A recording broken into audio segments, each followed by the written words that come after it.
Lundi 8 février les amis, salut à tous, j'espère que vous êtes en forme où que vous soyez, que vous avez passé un bon week-end, bienvenue comme d'habitude à la maison dans mon petit bureau pour ce point média. Passation de pouvoir? Oui, très certainement la défaite de Klopp face à Guardiola, 4-1 de Liverpool à domicile face à Manchester City, le tenant du titre, qui redonne son titre très certainement à Pep Guardiola, second la saison passée qui avait trusté les deux précédents titres avec un homme malheureux. Au cœur de cette bataille, c'est Alisson, Blunderland, à la une de toute la presse. Blunder, c'est une gaffe, une boulette. Le gardien international brésilien a offert des buts à Manchester City, c'est à la une, vous le voyez, de toute la presse. Mais au cœur de ce match, je voulais également revenir sur deux duos magnifiques.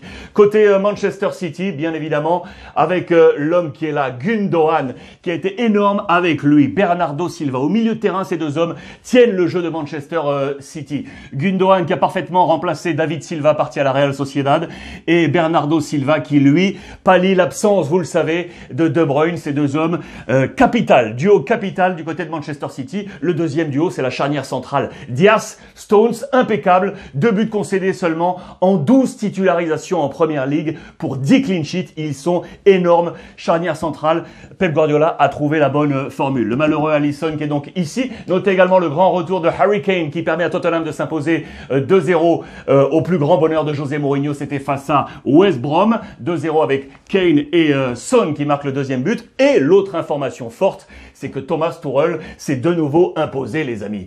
Nouvelle victoire pour Chelsea qui est en train de remonter. Son objectif, vous le savez, c'est d'être dans le top 4 pour se qualifier pour la prochaine Ligue des Champions. Regardez, il n'est pas loin maintenant. Il est en train de réussir son pari. Manchester City, donc 50 points. Vous le voyez avec un match en moins face à Manchester United, alors que Liverpool est à 10 points maintenant de City.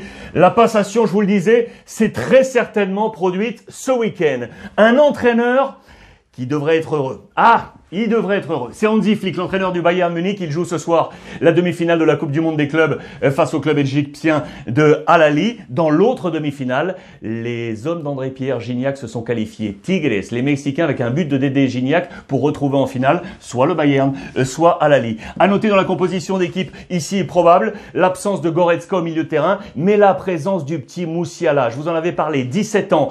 Il est international des jeunes en Angleterre, mais Joachim Löw, le sélectionneur allemand, aimerait le récupérer pour l'amener à l'Euro, le convaincre de choisir la nationalité sportive allemande. C'est encore possible, 17 ans, c'est une véritable pépite. Affaire à suivre dans cette deuxième demi-finale pour peut-être le 6e titre de l'année du Bayern Munich. Question posée à Michael Zorc, le manager du Borussia Dortmund. Quand allez-vous changer d'entraîneur? Vous le savez, l'intérim de Lucien Favre qui avait été débarqué est tenu par Seton Edin Terzic, sauf que le Borussia Dortmund est en train de s'effondrer. Nouvelle défaite ce week-end.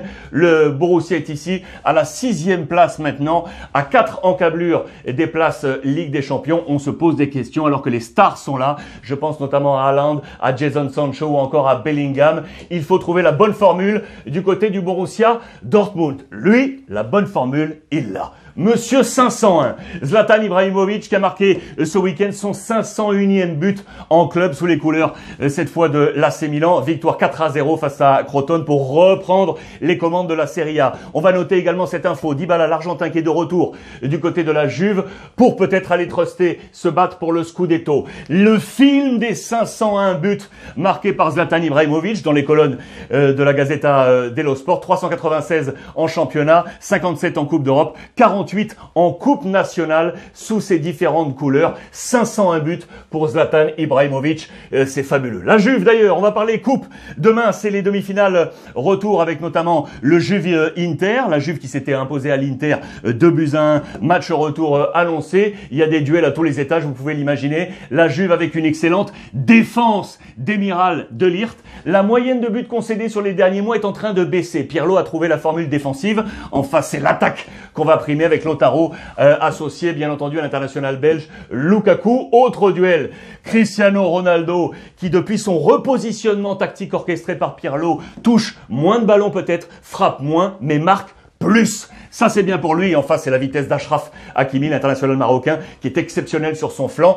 Duel à suivre du côté de l'Italie. Au Portugal, voilà un homme qui a fait du mal au FC Porto et dans le même temps à Benfica. C'est Nico Gaïdan, l'ancien Lillois, l'ancien de Benfica, qui offre à la 94e minute le but du match nul 2-2 pour Braga face à Porto. Braga qui consolide sa place au-dessus de Benfica, mais surtout qui permet au Sporting de s'échapper. Plus 5 pour l'instant face au FC Porto et possible plus 8 avec le match à suivre pour le Sporting. Nico Gaïtan, l'Argentin ancien du LOSC. On file en Espagne maintenant. Le Barça a repris sa deuxième place qui avait été prise par le Real Madrid derrière l'Atlético. Victoire 3-2 sur la pelouse du Betis Séville avec un énorme Lionel Messi et également, regardez ce jeu de mots, Trincasso, parce que Trincao a enfin marqué, enfin été bon dans ce match. Messi qui est entré en cours de jeu pour changer la physionomie de la rencontre alors que le Betis Séville était en train de tenir. Victoire 3-2 donc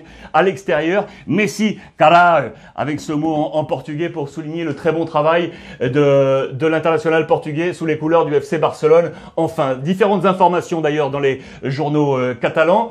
Donc Messi, Dieu, Trincao, son apôtre, les deux hommes sont là. Et la mauvaise nouvelle, elle est pour Pjanic, qui ne semble pas trouver sa place sous Sitio. On attend encore de l'ancien de la Juventus pour trouver et apporter à cette équipe du Barça de Ronald Koeman. Autre mauvaise nouvelle, c'est Araujo, le défenseur central qui s'est blessé à la cheville. Complément d'examen aujourd'hui pour en savoir plus. Ça, c'est une très mauvaise nouvelle si la blessure venait à être grave du côté de Araujo. Voici l'ensemble des notes côté FC Barcelone. Un très bon 8 pour Dembélé, 6 pour Antoine Griezmann. Vous vous en doutez, 8 pour Messi entrant qui a été très très bon dans ce match et donc 8 pour Trincao. L'Anglais, le Français qui était titulaire, a pris un 6 dans ce match. Le leader, l'Atlético Madrid, joue aujourd'hui, les amis, face au Celta Vigo. C'est un très bon match. Attention, pas mal d'absents liés à la Covid, avec notamment João Félix qui sera absent ici, Hermoso en défense centrale qui sera absent également, Dembélé qui sera lui aussi absent, touché par la Covid. Interrogation sur Carrasco, l'international belge. Possible, on est encore dans l'attente dans les prochaines heures de sa possibilité de le voir dans ce groupe de départ de l'Atlético Madrid. Côté Celta, attention à Aspas, Santimina ou encore Brais Mendes. C'est une très bonne équipe que cette équipe du Celta Vigo. Voici le classement avec l'Atlético donc devant le Barça. Le Real Madrid est à la 3e place. Le 11 type de cette journée. Regardez, Séville bien en place avec cette charnière là entre Koundé et Varane. Charnière française. Séville également avec ici Jordan. On note Real Madrid avec Courtois qui a été très très bon dans la victoire du Real à l'extérieur sur la pelouse de Huesca. D'ailleurs, il est à la une de la presse madrilène. Regardez, avec un Real Madrid qui a la peau sur les os. Mais ils sont en vie. Douleur physique, fatigue, beaucoup d'absents pour le match de demain d'ailleurs, très attendu face à Getafe du Real Madrid. Zinedine Zidane ne peut compter que sur 12 joueurs. 12 joueurs du groupe pro. Il va devoir amener des joueurs du filial pour jouer bien évidemment. Et dans ce même temps, pendant que certains sont fatigués, certains des caciques, regardez d'autres, prennent du galon, avec notamment donc Courtois, avec Casemiro ou encore Asensio. Ces trois joueurs, ils sont en ce moment primordial dans l'effectif de Zinedine Zidane pour tenir la cadence. Vous le voyez, regardez en page intérieure avec des capitaines sans brassard. Les trois hommes sont ici cités dans les colonnes de Marca. Les amis, je voulais terminer cette édition du lundi. Vous le savez, je suis né au Maroc, à Casablanca. Eh bien, regardez, le Maroc vient de remporter la CHAN, le championnat d'Afrique des Nations. Magnifique compétition continentale. Victoire 2-0. Hier, c'était à Yaoundé, au Cameroun, face au Mali. C'est un doublé historique pour le Maroc. C'est la première fois qu'une sélection garde son titre. Il avait été champion en 2018. Le Maroc, il égale ainsi le record de victoire de la RDC, République démocratique du Congo. Prochaine édition, 2023, tous les 2 ans, et ce sera en Algérie. Bravo encore à tous mes copains du Maroc. Les amis, je vous embrasse. Passez une belle journée. Merci de votre fidélité. On échange comme d'habitude via les réseaux sociaux avec le hashtag Ruiz Club. Et n'oubliez pas, profitez des vôtres.